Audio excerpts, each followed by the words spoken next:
May natutunan ako na, lalo na yung katulad nung isang salitang rido.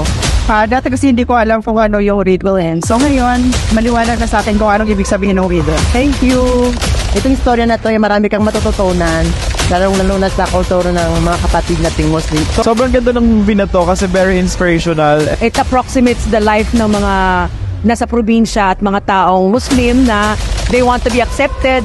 Ipapakita dito gaano kakulay yung aming culture and tradition ng mga moral nating mga kaibigan, kapatid na nasa Mindanao. Very inspiring yung movie kasi kumbaga marami tayong mga matututunan. Dito makikita natin yung mga culture ng mga kapatid nating mga Muslim. Napakaganda pong movie nito. Panoorin po natin ulit ito.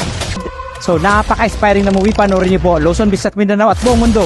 Napakaganda na movie nito. Panoorin niyo po.